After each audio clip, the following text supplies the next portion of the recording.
And we're live. Hello, Amanda. How are you? I'm great. How are you? Good. So happy to join you today. Amanda and I were just having a little chat before we went live today. Amanda and I have actually known each other a little bit longer than just today. I've been on the HiMama team for just over 5 years. And Amanda, you've been with HiMama for 6 years now, right? Was it your 6 years? Yeah, long Oh, time. yeah, it's been a while. Well, you know Hi Mama more than me than I do, apparently. So thank you so much for joining us today. We have Amanda Shroyer. She is from Muddy Feet Early Learning Center, and I'm going to be your host today, Kaya from Hi Mama. I am your social media specialist. You may see me around and about in our Circle Time Facebook group. I am so excited to chat with Amanda today. As a reminder, if just like our webinars, if you need to leave early, if you're joining us right now from the classroom, anyone in the audience there, if you need to leave early, this session will be recorded. We'll have it live in our Circle Time group after, and we will definitely send this out as an email, and it'll also be available on our blog. So super excited for today's session. Amanda, let's chat about you now, kind of turning tables here. Why don't you tell us a little bit about yourself and maybe a little bit about your center, Muddy Feet Early Learning Center? Well, I started at Muddy Feet right out of college as a temp. It was in my church. They needed help, and they were like, "Hey, can you just help us till you find your job?" Because I was going to be a first grade teacher. That was my plan, and I started there and never left.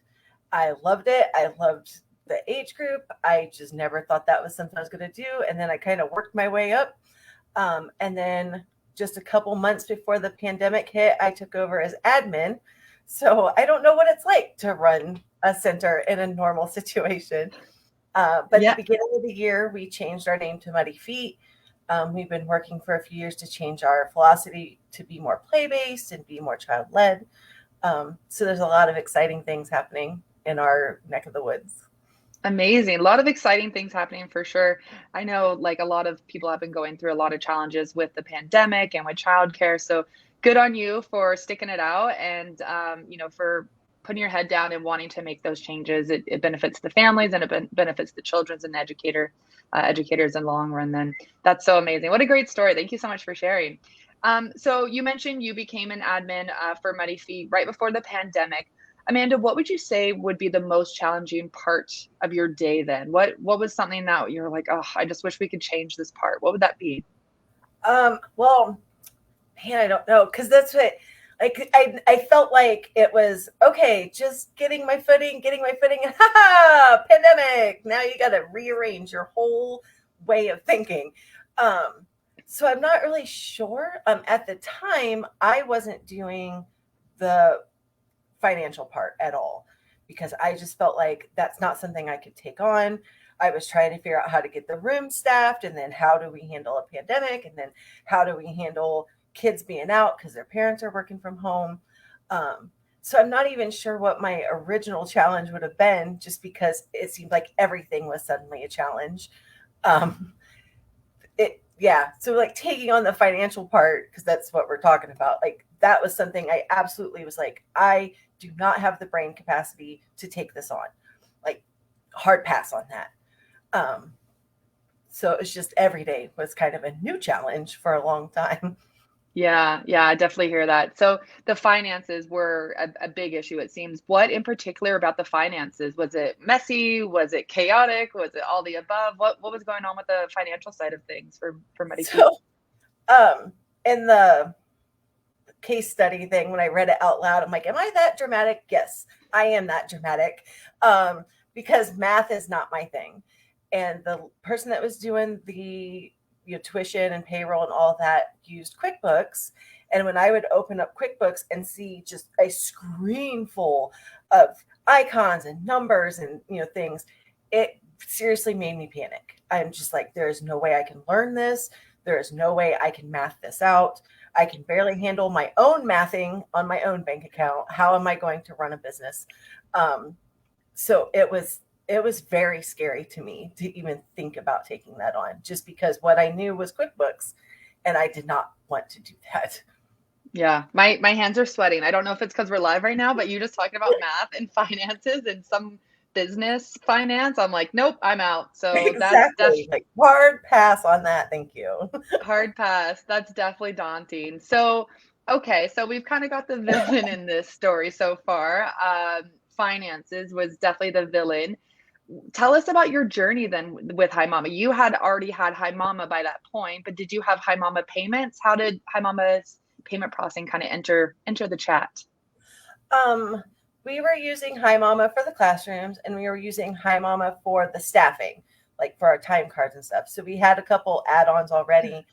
I'm pretty sure it was Chris that brought it up. It was like, hey, this is a new thing we're doing. And it seemed so straightforward.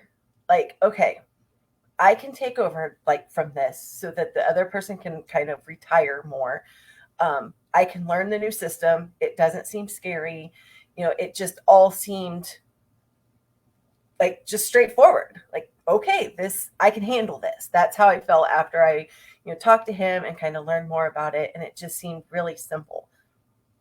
Good. Okay. So we made payments and payment processing a little bit more simplified. That's obviously what we love to hear. That's why Hi Mama's here to definitely make your job and your day a little bit easier as much as we can. So by that point, Amanda, finances probably wasn't as daunting by then. How was actually like implementing the Hi Mama payments into your program and your center? How do you think your parents felt and your educators? What was their initial reaction when you first implemented it? I had already had some parents asking if they could use a card because we just accepted checks and cash. I was looking into like the square swipey things, thinking maybe that was an option. But there were several parents who were like, is there a better way? Because they were, annoyed with having to write checks and having to have cash. Because who does that anymore? Nobody. So when I'm like, this is the new plan, we set ours up so that they could use their bank account. Parents were like on it. They loved the idea. I had like almost no pushback that I can remember. And almost all of my families use HiMama now for their payments. I think I have 2 or 3 that don't, and they're older. So that's why they're not into it. They just would rather write a check, and that's cool too. But it's really easy. Like when they write a check, I can just go right in and credit that to their thing, and it's not a big deal. So just when I brought it up, everybody seemed really open to the idea of being able to kind of be more in charge of their bank information and being in charge of their payments. I love that. That's really interesting, actually, that you're bringing up the check and the different generations and the millennials. And Amanda, out of curiosity, do you think a lot of your families are more millennials, like 80s, maybe 90s parents? Yeah. Yes. Okay. That's really interesting. Hi Mama put out a parent satisfaction survey recently, and we found out that, and this is a fun fact, would you? 75% of millennial parents have never written a check in their life. That's kind of mind blowing. I don't know. I've written a check in my life, but I think that's super interesting, don't you? I haven't written a check in years. Like I found old checks that had 2 addresses ago on them. I'm like, I don't even know that I could fill this out without thinking about it that hard. It's been so long. So that I get it. That Exactly. makes sense to me. Exactly. So that's really interesting where you have all these parents. If your main demographics is in your center, your childcare center is millennials, and you as a director or owner or admin are saying we only accept, cash or check. I don't know the last time I touched a piece of cash, let alone a check. How are we catering to these parents? It's a really interesting topic to really consider. Parents aren't writing checks, they're not touching cash, yet their childcare is only accepting checks and cash. So that's great as an admin that you kind of put your parents first and said, hey, I'm going to listen to you. If you've never written a check or cash in your life and you want your bank card, credit card, what have you, we will cater to you. So that's amazing. How else are you ensuring that Muddy Feet is catering to those millennial and maybe even the Gen Z families? It seems like you're getting like good traction with it. Are there any other things that you're doing in your center to cater towards these demographics? I feel like just using HiMama in general is really good because it's all electronic. It comes to your phone, and I can send messages to the entire center. through the app. And so it's not like I'm trying to hang a poster like, hey, don't forget to do this for Friday. I can send a message and it comes right to them. I mean, we all have our phones on us constantly. So the fact that I can set the app up with like our menus or our calendar, I can put everything in one place. And I feel like that's really helped with communication, with getting more participation with our special days, because it's all right there. When they log in, they can see what's happening, and there's a lot less questions about, what's going on that day if it's special, because they have it right there in their hands. Yeah, exactly. I mean, we're all on our phones already. We're at work. We get the pop-up notifications. Why not get a nice pop-up notification? It's a photo of your child, or Yes. maybe it is an urgent message about them needing more diapers, but at least you're getting those messages. When I was in the classroom, we used sticky notes, and I still to this day don't know how some parents actually read the sticky notes and remembered the thing to bring in or to do. So that's great that you're still catering to those millennials and those Gen Z families. How have your educators taken to this? Have they noticed, not just with the HiMama app, but maybe with payments? Did you find that maybe you were chasing families before, like, don't forget your check, your monthly tuition's due? Has that kind of changed, putting your educators in those awkward positions? I, for example, like used to have to chase some of my parents. Hey, you didn't pay your childcare tuition this month. My director told me to tell you we can't Right. accept your child until you pay. That's an awkward position no one wants to be in. Has your educators kind of found the same, or how have they been finding it? I'd say it seems like there's a lot less of that. I mean, it's never going to be 100%. You're always going to have that person, right? No matter what the situation is. But it's gone down significantly. Like there's less fighting, there's less messages like, I need your payment or you can't bring your kid, because they have control of it. It's right there. Like everything else, like I just said, on your phone, they can log in and handle it. And I don't have to, threaten people anymore, which is not a thing that I enjoy doing, like, because you want the kid to still be able to come because it's important for the kid, and that's kind of our job. But if they're getting behind, then it puts you in a situation that nobody wants to be in. Yeah, it's a catch-22 for sure. Amanda, switching gears a little bit, you seemed like would you say you were like pretty on board, like as soon as Chris from HiMama called you and said, hey, you should get HiMama payments, you seemed like pretty much on board with that, right? I did. I mean, with Okay. most things, I do like a pros and cons. Like, what would this look like? What's the upside and the downside? But by that point, taking over the financials, I felt like something I should do and should know how to do. And this seemed like a small step towards that. I don't have complete reign over all of it yet, and I am so cool with that. But I can do the tuition part, and I can, I have a handle on that. And so that seemed like a good step. This is the Yeah. next step in my process. I love it. Always learning. We love that. Lifelong learner. So, Amanda, what would you say to other directors, owners, or admin who might be a little hesitant about implementing automated billing and payments? I mean, I think in the childcare space, we have a lot of different demographics we're working with. We have, the younger Gen Z, millennials, Gen X, and the older, maybe even some baby boomers who are directors and owners, or who are used to those cash and checks. What would you say to those different generations of people who might be a little hesitant or a little nervous on implementing the payments into their center? It is not as scary as it sounds. Like, it's really freeing. Because before, we would get their bank information, if they wanted to set up payments or something. But I had that in my office, and I did not like that. Like, I did not like having that kind of information. And if you're hesitant, like, what's the worst that could happen? You try it for a while, nobody likes it, your parents get upset, and you just, okay, maybe this isn't the thing for us. Like, there's no harm in that. So I would say if you're considering it, try it, because it's really a burden that's lifted off of you that you didn't realize how heavy it was, honestly. Because it takes so much work out of your day to just, all the things are there for you to go, and you just hit the button and they send, and it's crazy how easy it is. That's such a impactful story. The burden is lifted. I love that. I'm definitely going to use that, and it's freeing. Like, that's so amazing to hear. You mentioned, I think in our case study with you, that previous to Hi Mama billing, you were spending about 5 hours a week organizing the invoices, collecting cash and checks from parents, and going to the bank physically. Again, I can't remember the last time I went to the bank. How did now that you have those 5 hours back?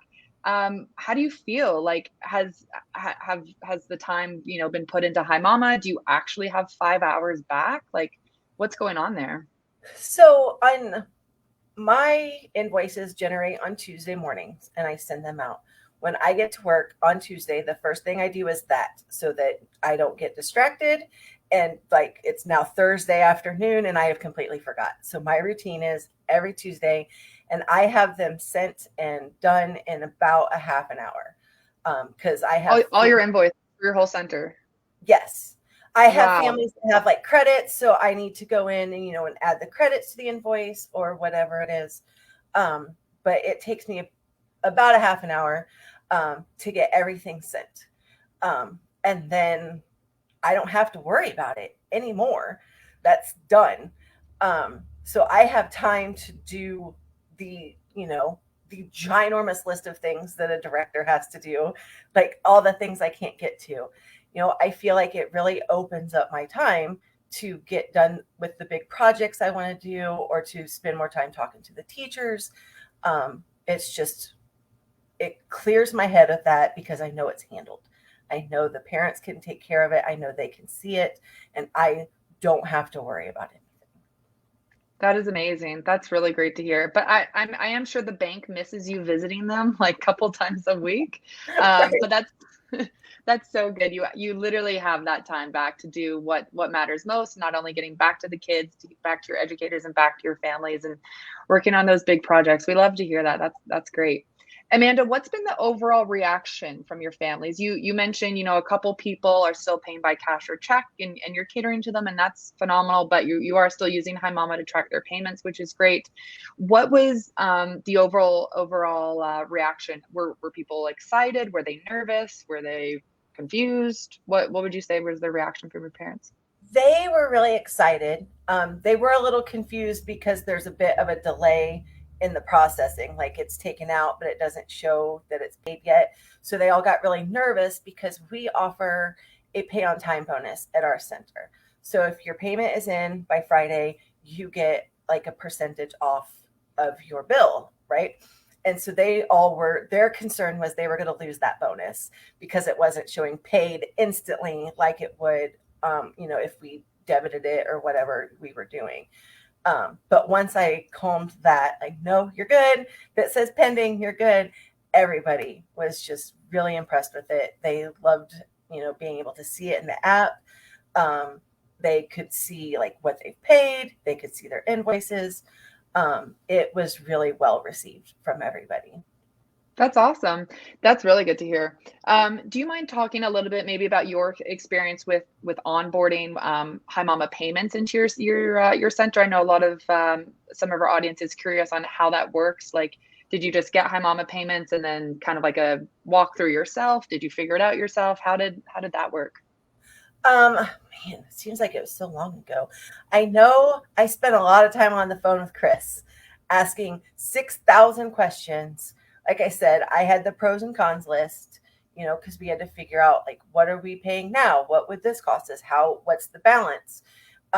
Would it be worth it? And after the 6,000 questions, we started with the automatic payments in January. So I actually started getting it set up in our app a few months prior, so that I had time to kind of fiddle with it, see what was up, so that I wasn't starting on the first week of January, right back after break, not knowing, what was happening and then just messing everything up. Because that's, always my fear is that I'm going to mess up all of these tuition invoices and parents can be charged way too much. But taking that extra time to make sure it was set up so that I could mess with it and ask the questions and make sure I knew what I was doing. That really helped ease my anxiety on it so that when it was live that first week of January, I felt confident to answer the parents' questions because I'd already asked all of the questions. They asked questions that I didn't ask, and I still like the thing that I love about HiMama support is that like everybody's so friendly, and I can feel like I am asking the dumbest question in the world, and I'm not made to feel like that. That's so. If there was ever a question, I felt confident that I had backup that I could call and ask and be like, "All right, I don't know," and it was fixed and it was handled, and no one got hurt. I love that. Okay, 6,000 questions. That is Chris Henderson's quota that he needs to meet every month, specifically from you, Amanda. He has a quota that he needs to meet, and our account manager, Chris Henderson, will answer all 6,000. But that's so great to know that, your onboarding experience with HiMama, it wasn't just, okay, here, you bought payments, bye. We're going to walk you through every step of the way. We're going to answer all 6,000 questions, and we are going to make sure that you are the expert for your parents. Because how frustrating would that be that, your parents have a question, you're like, I don't know, let me find out. Let me talk to HiMama. A week goes by, I finally get the answer. Like, that's not what the experience you want to have at all as a center owner director. And that's so great that you became the expert before implementing HiMama payments to your family. So that's really good to know. Obviously, being biased from HiMama, I know HiMama is definitely here for you and all of our customers every step of the way. No question is too dumb. We will walk you through every step. So that's really great to know. I've asked Amanda, all the questions. So you okay. If you think your question is stupid, I've already asked it. So you're fine. You got like, what's currency? What's money? What is money? Something just so vague. What is this dollar symbol I see? Yep. Like I said, math has never been my thing. So this made it really easy to math, which is nice. Math, all the math. I love it. That's so good. Cool. Amanda, we're wrapping up here, but something that we're focusing here at HiMama and something that we really do enjoy at HiMama is a great work-life balance. And we found out that you got 5 hours back from using HiMama payments. Like, that is phenomenal. What would you say, not using those 5 hours you got back, but what is one of your favorite ways to unwind when you find that you're maybe feeling a little bit overwhelmed? What do you like to do? I like to watch a good scary movie. Something that's just far enough that it doesn't feel like real life. Like it's obviously this won't happen to me. I love to just like space out. And because, in childcare, it's very Baby Shark and Lori Berkner all day and Sunshine and Unicorn. And so being able to kind of tune out with a scary movie is always fun. Okay, I love that contrast. I don't think I've ever tuned out with a scary movie. I'm always on the edge of my seat. My heart rate is up, but that's amazing. I will look out for some recommendations for scary movies for you for sure. Amanda, thank you so much for joining us today. You were so full of insight. I'm going to share Amanda's case study that she did with us. If you do want to learn more about Amanda, how her center implemented HiMama payments, click on that link there. It'll also be available in the recording after the show. If you want to read more about Amanda's story, it is truly amazing. I mean, Amanda, it's so great to hear how much HiMama payments has helped you and your center and your families. Most importantly, I mean, we're really doing this for all the families and for all the children. And how can we make their lives simpler? You did it by implementing HiMama payments. So we definitely love a great success story like that. Amanda, thank you so much for joining us today. I'm going to pop up one more time for everyone tuning in. If you do want to find out more how to implement HiMama payments into your childcare center, click on that link there. We would love to show you around, even if you just want to see what it looks like in action. We will answer all 6,000 questions before you even sign up. We promise. We don't have a quota with that. So we'll answer all of your questions. We love our early childhood educators, and we definitely want to make we definitely want to make payments and payment processing as easy as possible to take that burden off our directors and our owners. So really great to know that we did just that with you, Amanda. Thank you so much for joining us, Amanda, and thank you everyone who tuned in today. We will see everyone in the Circle Time group. I'll pop that up. If you want to join a community of like-minded early childhood educators, we have tons of free resources and networking opportunities and amazing Circle Time lives just like this with our customers and industry experts. We'd love to see you around. Come join our group and say hi. We'll talk to everyone very, very soon. Amanda, thank you so much for joining us. Have a great rest of your day. Thanks. Bye.